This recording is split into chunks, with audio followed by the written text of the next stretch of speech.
Que pasa, amigos? My name is Ash, and today I want to talk about the big moves Microsoft and Xbox have been making recently and how these moves affect the future of the gaming industry and more specifically the console war between PlayStation and Xbox. As many know, Xbox lost the most recent console war miserably, with PlayStation 4 outselling the Xbox One by a whopping 45 million units. With PlayStation being the dominant console over the last 5 years, Microsoft has been struggling to regain the territory they lost. Despite Microsoft releasing a far superior console in the Xbox One X, PlayStation has still managed to keep their stranglehold on the console community. Possibly the biggest reason for that dominance is the series of AAA console exclusive games that Sony and PlayStation have released over the last half of a decade. These enticing titles are pulling gamers towards the side of Sony and PlayStation 4, which once was a relatively even battleground has now become a one-sided slaughter. Xbox used to deliver exciting exclusives with titles like the legendary Halo and Fable franchises, but in the last half-decade or so, PlayStation has taken over this side of the market completely. In addition to all this, Xbox really screwed themselves over with the marketing campaign they launched around the Xbox One. They made a series of devastating mistakes that cost them the battle that was this generation of consoles. During their marketing campaign in 2013, Microsoft told potential buyers a series of bad news.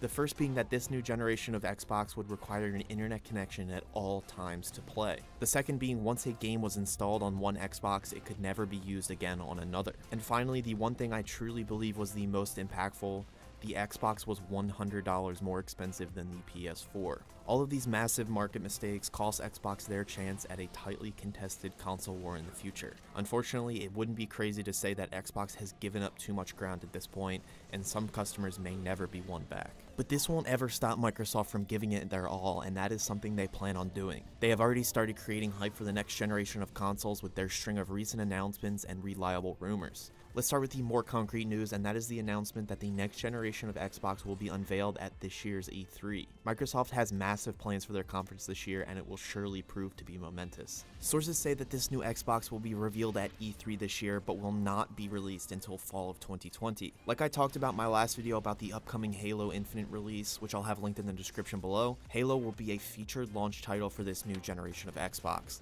This Halo title will be featuring a brand new engine and will be greatly utilizing the power of this new console. This news gives us a better understanding of when this new Xbox will drop, as Halo games typically drop between late September and early November. Another reliable source is also saying that Microsoft will be releasing two variations of the same console at launch. The first console, codenamed Anaconda, will be the more powerful of the two, boasting a higher RAM and processing power capabilities. The second console, codenamed Lockhart, will be a similar, less powerful version that is reported to not even have a disk drive. This version of the new Xbox is being compared to the Xbox One S, which was a more compact machine that lacked the power of the later Xbox One X. And well, it's said that the Anaconda version of the Xbox will retail at $500 just like the original Xbox. The price for the smaller version, codenamed Lockhart, isn't yet known, but we should expect something in the neighborhood of $400 to $450. If Xbox truly wants to take over the console landscape, Lockhart must drop at $400 to have a shot to compete with the PS5, which will most likely release at a price point of around $400. Both versions of the console will feature the same CPU and 1TB storage. That terabyte will be huge for the Lockhart consumers, as the lack of disk drive will force owners to purchase everything through the digital market. Speaking of the digital world, Microsoft will also be officially revealing another one of their projects named the Xcloud, which is said to be a streaming service that allows players to stream their favorite Xbox games to alternative devices. The goal of this massive project, which has been in the works since 2013, is to give players the ability to stream and play Xbox games on devices other than their TV or monitor.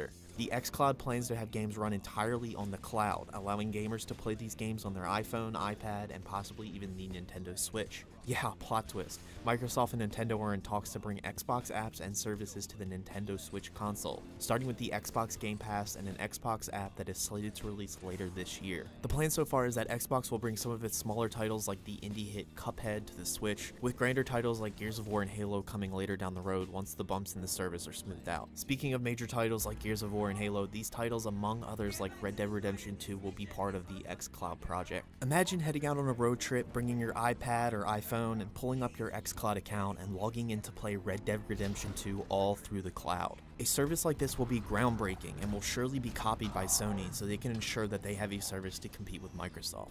Microsoft's ultimate goal with a project like this is to ingrain cloud computing into their hardware. This gives them the opportunity to reach as many gamers as possible. Something like this will be done via Xcloud, as it gives the gamers the ability to stream games through 2 other platforms outside of the old console and monitor setup. Those 2 other platforms are PC and mobile. Mobile is gaining more and more traction as technology progresses, which is part of the reason you see many developers pushing out mobile titles. And simply putting out a game or service is far easier than making the consumer purchase an entirely new console. So those are some of the big moves that Microsoft is making right now, and we will know a hell of a lot more come E3 this June when the 2 consoles are officially released. It's interesting to see the 2 different marketing styles deployed by Sony and Microsoft respectively. Microsoft is far more open with what they are doing and where they are going, while Sony keeps their information closed off and their plans hidden.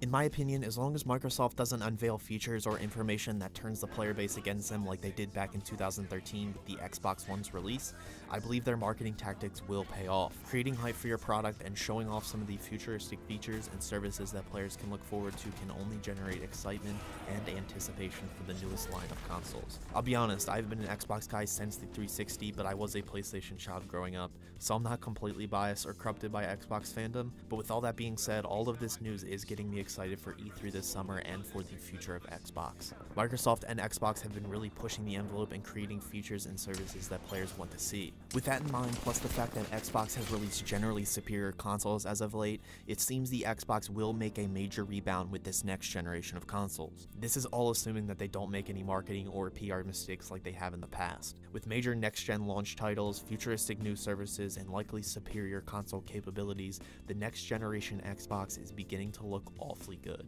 But with all of that being said, we still don't know almost anything about what Sony is planning for this next generation. So for all we know, they could blow us away with some crazy new features and services. But if Sony waits too long, they may start to see some players convert to the side of Xbox. But for now, we can only wait to see what the future holds for Sony. And unlike Xbox, they will not be showcasing any hardware at this year's E3 conference, which may be detrimental to the company's future sales. Anyway, that will do it for this video. Make sure you hit like, click or tap that subscribe button to become the heart of this gaming channel, and be a part of the conversation in the comments below by telling everyone how you feel about these recent moves made by Microsoft and Xbox.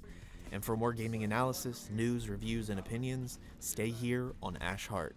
And as always, thanks for watching.